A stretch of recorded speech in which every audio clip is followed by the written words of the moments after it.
The late afternoon sun slid low over the county fairgrounds, turning the horse auction pen the color of burnt honey. Dust hung in the air like a veil, clinging to boots and denim. Along the rail, a handful of ranchers watched in a silence that only old cowhands truly understand. Atticus Blackthorne stood at the center of it all, broad-shouldered, gray-bearded, shirt the color of worn steel, his old hat clutched against his chest. He looked like he'd been carved out of the very posts that fenced the corral, but his eyes, sharp, pale, and tired, gave him away.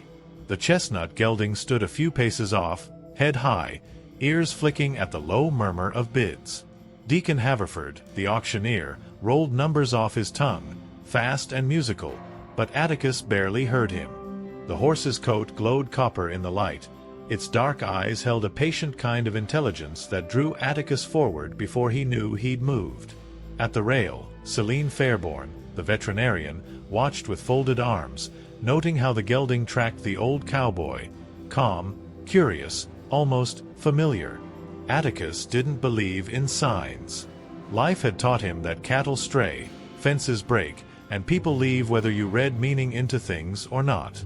Still, as he stepped closer, something old and unhealed tugged deep in his chest. Malcolm Thorne, who owned half the pens and most of the roomers in 3 counties, leaned toward Grayson Hollowell and murmured, "Blackthorne's seeing ghosts." Grayson, all crisp hat and polished boots, smirked but kept his eyes on the horse. Lucinda Haraway and Vivian Ashcroft, both bidders with money and colder hands, watched too, poised to raise a finger at the right price. The gelding took a single, unhurried step. Then another. The crowd quieted, as crowds do when they sense a moment they'll talk about later.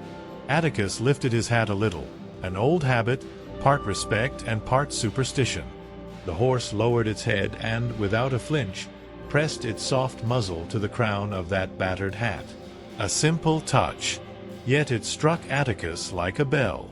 His breath caught. The burn behind his eyes arrived before he could steel himself against it. Tears gathered, bright and uninvited. Memory crashed over him.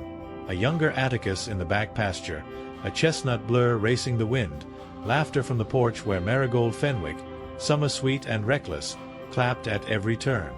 Everett Draymore, his oldest friend, shouting something about letting a good horse run.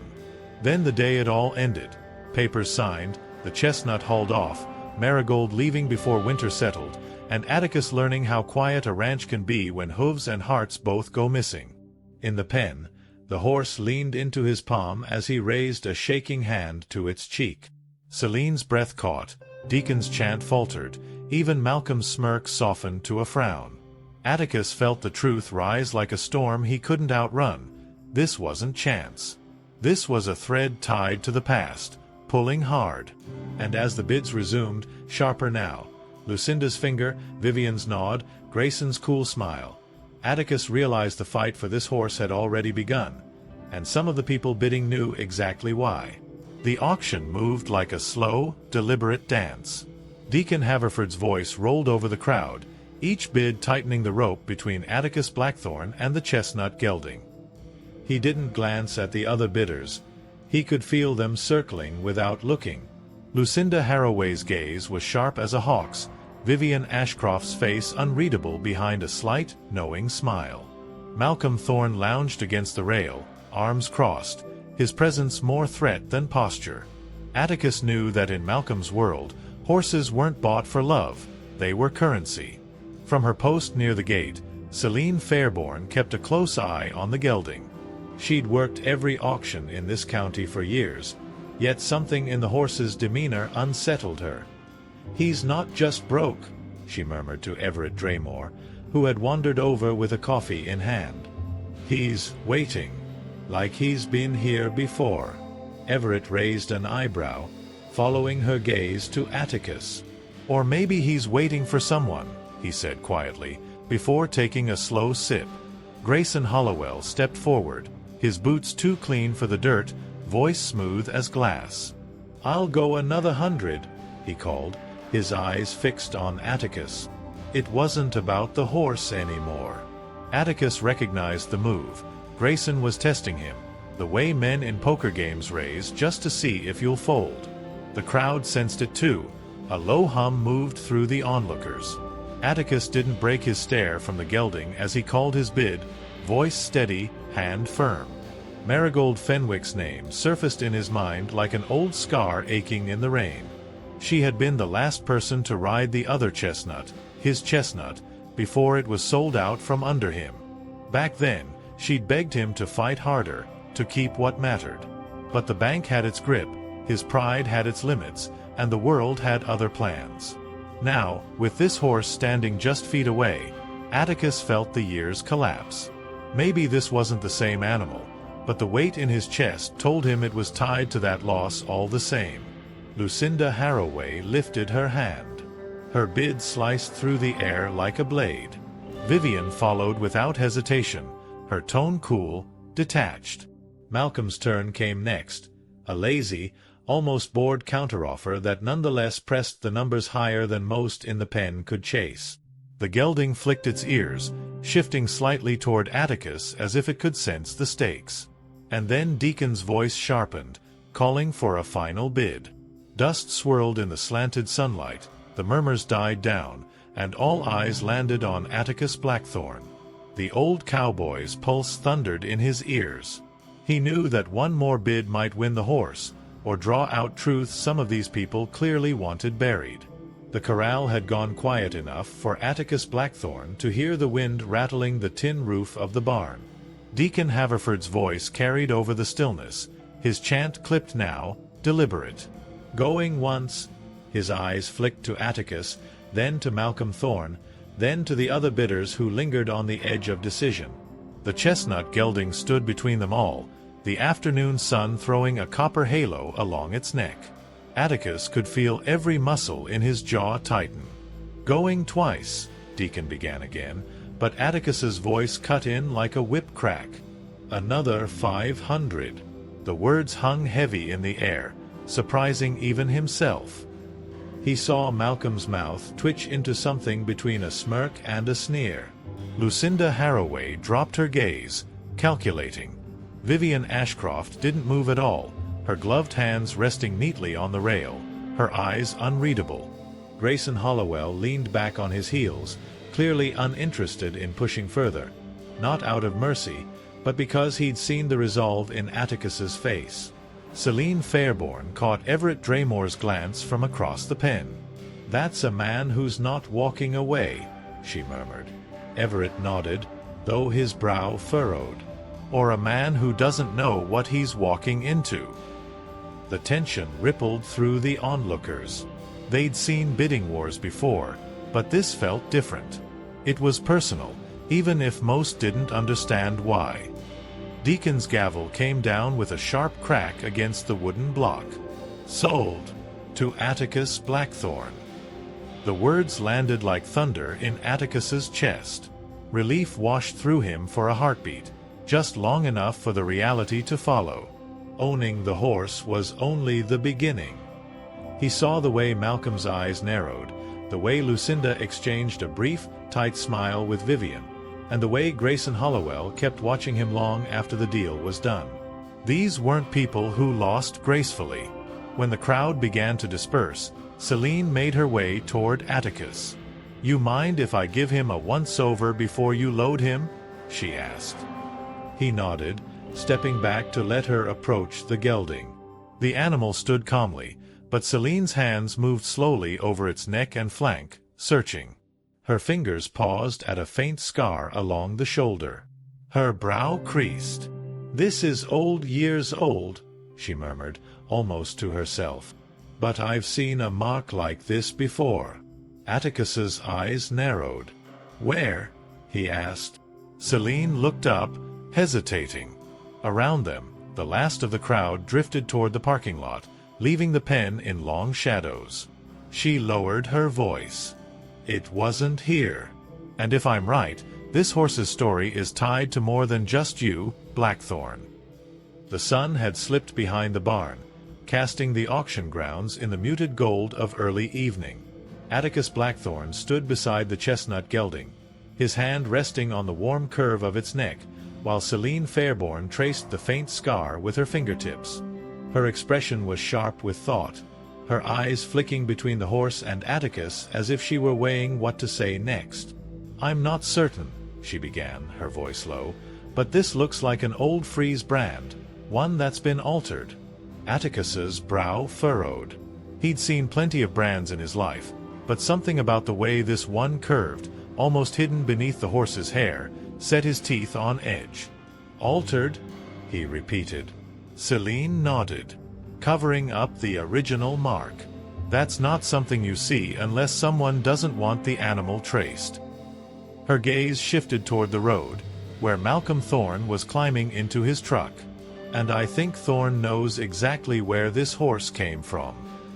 Everett Draymore strolled over, coffee long gone, his boots crunching in the gravel. "Heard you made enemies today," he said, glancing at the gelding. "Not that you didn't have a few already." Atticus didn't answer, his mind turning over the possibilities. If this horse had been stolen, traded under the table, or tied to a bigger operation, it could explain why Malcolm, Lucinda, and Vivian had been bidding so aggressively. It could also mean trouble far bigger than an auction yard dispute. Celine straightened, dusting her hands on her jeans. "You should be careful, Atticus. If this horse is who I think it is, you're stepping into a mess that's been quiet for a long time." He met her eyes. "Then tell me the rest." She hesitated, her jaw working, but before she could speak, a deep voice broke in from the shadows behind the barn. Grayson Hollowell stepped forward, his clean boots untouched by dust, his presence as unsettling as a rattlesnake in tall grass. "You've got yourself a fine animal, Blackthorn," he said smoothly, though his smile didn't reach his eyes. "But you might want to think twice before parading him around." Atticus kept his stance steady, though the hair on his neck prickled. "If you've got something to say, Hollowell, say it." Grayson's smile widened a fraction. "Some horses carry more than riders. They carry history. And history," he added, glancing at the scar on the gelding's shoulder, "has a way of catching up, especially around here." Without another word, he turned and disappeared into the growing dark, leaving Atticus staring after him, the weight of those words pressing heavier than the night air settling over the fairgrounds. Night had settled over the fairgrounds, the air cooling enough for the smell of fresh hay to rise from the barn. Atticus Blackthorn led the chestnut gelding into a corner stall, the wooden gate creaking as he latched it. The horse shifted quietly, ears flicking toward every sound outside. Atticus noticed how the animal's gaze lingered on the open doorway, as if expecting someone, or something, to appear. Everett Draymore leaned on the stall rail, watching with his usual easy stance. "You're keeping him here tonight?" he asked. Atticus nodded. "Safer than hauling him home in the dark." Everett's expression said he wasn't convinced. "You heard Hollowell. Whatever story's tied to this horse, it's not just gossip. You think Malcolm Thorne's the type to walk away after losing a bid like that?" Atticus didn't answer, but the way his jaw set made Everett shake his head slowly. From the barn's far end, Celine Fairborn emerged carrying a lantern, the light catching the faint lines of worry on her face. "I've been thinking," she said quietly. "That altered brand. I've seen one like it before. Years ago, on a horse that disappeared from the Harroway estate." The name hit Atticus hard. Lucinda Harroway wasn't just a wealthy breeder. She was connected to more backroom deals than anyone dared to count. "You're saying this horse was hers?" he asked. Celine hesitated. "I'm saying it could have been. Or at least, it was meant to be." The gelding shifted again, pressing its head gently against Atticus's arm. The gesture was grounding, but it didn't ease the storm building in his chest. If the Harroways were involved, that meant there were layers to this story. Layers that could pull in everyone from Hollowell to Thorne, and maybe even Vivian Ashcroft, whose money often bought silence as much as horses. Atticus remembered Grayson's warning. Some horses carry history. A sudden thud outside the barn snapped all three heads toward the door. The lantern's light swung, throwing sharp shadows across the hay-strewn floor. Atticus moved first, stepping into the night air. The gravel lot was empty. Too empty. No idle smokers, no late-night stragglers, just the sound of a lone truck engine starting somewhere down the road. When he turned back, Celine was already at the stall, checking the latch. "Still here," she said, voice steady, though her eyes darted toward the dark corners of the barn. Atticus rested a hand on the stall door, his thoughts already running ahead. Someone had been close enough to rattle the boards. Whether they were after him or the horse didn't matter. Either way, the past wasn't just catching up. It was here, and it had found the trail. The morning broke cold and sharp, mist clinging low to the fairgrounds as Atticus Blackthorne stepped out of the barn. The chestnut gelding had been restless all night, pacing in its stall, ears turning at every creak of the wooden beams. Atticus hadn't slept much either. The image of that altered brand and the shadowy figures circling at the auction kept him wide awake, turning over the same question. Who wanted this horse badly enough to come creeping around in the dark? Everett Draymore was already waiting by the water trough, coffee in one hand, his other resting on the handle of the old colt holstered at his hip.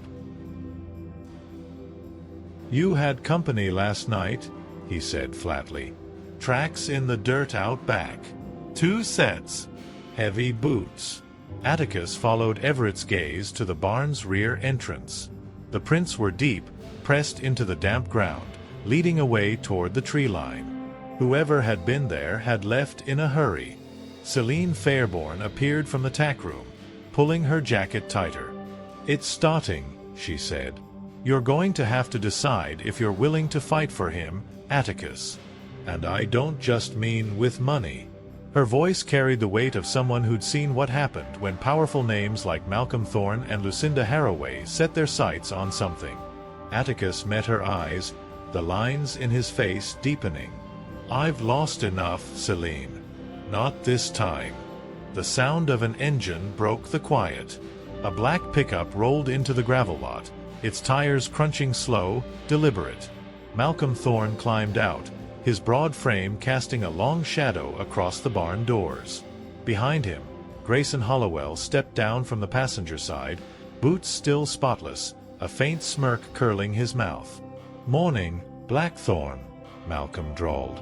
"We figured we'd make you an offer before this gets complicated." Atticus didn't move from the stall door. "Not for sale."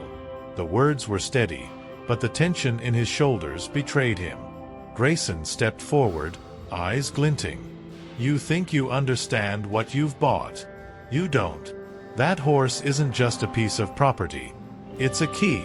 And keys open things people might want to keep locked." Celine shifted beside Atticus, her stance stiffening, ready for whatever came next. Malcolm's smile hardened into something colder. "Last chance, Blackthorne. Walk away while you still can." Atticus felt the gelding press against the stall door behind him, the quiet weight of its trust anchoring him in place. He glanced at Everett, who gave the smallest nod. The old cowboy turned back to Malcolm. "You've had my answer." The air between them thickened, the kind that comes before either a storm or a fight. The silence after Atticus Blackthorne's refusal stretched thin, like a fence wire ready to snap. Malcolm Thorne's jaw worked slowly, his eyes locked on the old cowboy, measuring him. Behind Malcolm, Grayson Hollowell's smirk never faltered, though his gaze kept flicking to the chestnut gelding in the stall, as if confirming it was still there. The early light glinted off the horse's eyes, calm but alert, ears turning at the low murmur of voices. Everett Draymore shifted his stance, thumb brushing the edge of his holster. "You heard the man," he said, his tone flat but carrying. Celine Fairborn stayed close to the stall, her hand resting lightly on the latch, ready to swing it open if she needed to move the horse. Atticus could feel the tension rising around them, each breath heavier than the last. "You boys came here for a deal," Atticus said evenly, "and you're walking away without one." Malcolm took one step closer, boots grinding against the gravel. You think this is about a sale? You've got something in your hands that belongs to people who don't ask twice." His words were slow, deliberate, meant to carry weight. Atticus didn't blink. If it belonged to them, they wouldn't have been bidding against me yesterday. The corner of Malcolm's mouth twitched, until Atticus filed away. Grayson's smirk faded just slightly, enough to confirm the hit had landed.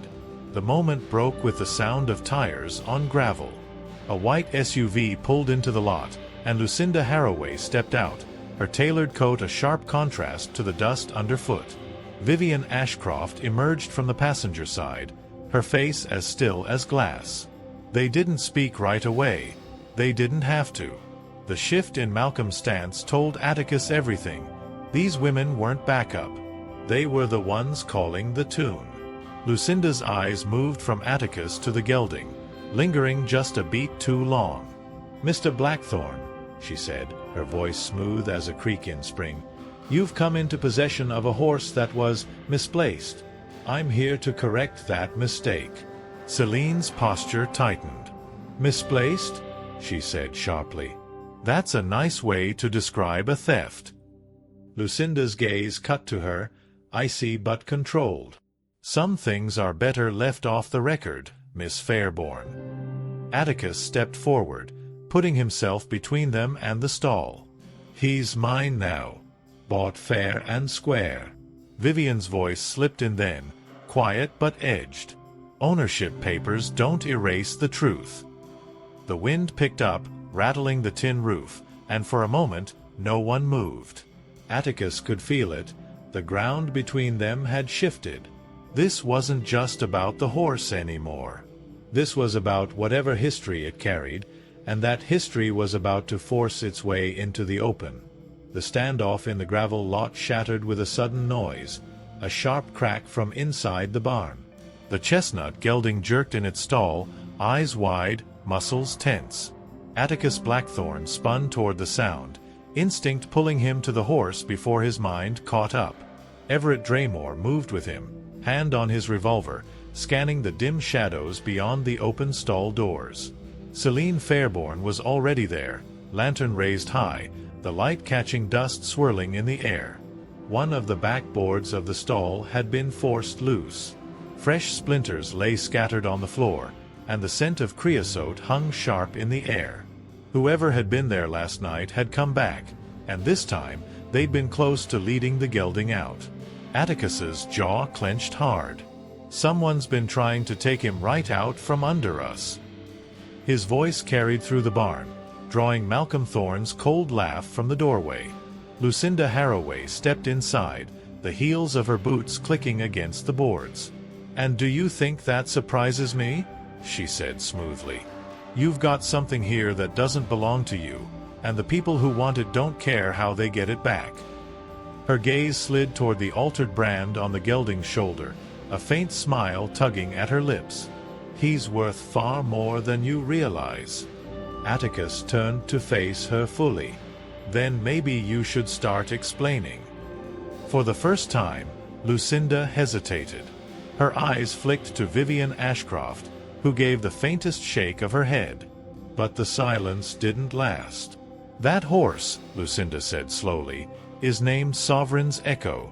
3 years ago, he vanished from my breeding stables the night before $1 million sale." The name hung heavy in the air. Celine's brows drew together. She knew the pedigree, and it was every bit as valuable as Lucinda claimed. Everett whistled low. $1 million horse, running through county auctions like a stray. Somebody worked hard to bury his trail. Lucinda's eyes hardened. "And you've just put yourself in the middle of a very expensive problem, Mr. Blackthorne. Those who took him won't stop now, not when they're this close." Atticus glanced at the gelding, who stood quietly, as if the weight of their words meant nothing to him. But deep down, Atticus knew the horse's calm was a thin layer over something deeper, something dangerous. Outside, a truck door slammed, followed by the distant growl of an engine. Everett stepped to the open barn door, scanning the road. "We've got company," he said. Atticus looked back at Lucinda and Vivian, who exchanged a glance that spoke volumes. Whatever history Sovereign's echo carried, it wasn't just about money. And whoever was coming now wasn't here to talk. The rumble of the approaching engine grew louder, headlights sweeping across the barnyard like searchlights. Atticus Blackthorne stepped into the doorway, one hand resting on the stall door behind him where Sovereign's echo waited. The truck that pulled up was unfamiliar, mud-caked, dented, its windows tinted so dark they reflected the barn lights like black mirrors. The engine idled low, a growl that carried more threat than noise. Everett Draymore moved to Atticus's side, his hand never far from his revolver. "Whoever this is," he murmured, "they aren't here to buy raffle tickets." Celine Fairborn was already looping a lead rope through the gelding's halter, her movements quick but careful. "If this goes bad," she said under her breath, "we get him out the back." No hesitation. Atticus gave a small nod, but his eyes stayed locked on the truck. The driver's door swung open, and a man in a dark coat stepped out, his boots crunching on gravel. Another followed from the passenger side, taller, his face hidden under the brim of a low hat. They didn't speak, but their purpose was written in the way they spread out, cutting off the path to the road and the gate. Malcolm Thorne's voice called from behind the barn, sharp and unmistakable. "Gentlemen, you know what to do." Lucinda Haraway and Vivian Ashcroft exchanged a look, but neither moved to stop what was coming. Atticus understood in that moment. They weren't orchestrating this, they were letting it happen. Grayson Hollowell appeared beside Malcolm, hands in his pockets, that same unsettling smile on his face. "Still think you can keep him, Blackthorne?" he called. The taller man stepped forward, reaching for the stall latch. That was as far as he got. Everett's voice rang out, flat and cold. "That's close enough."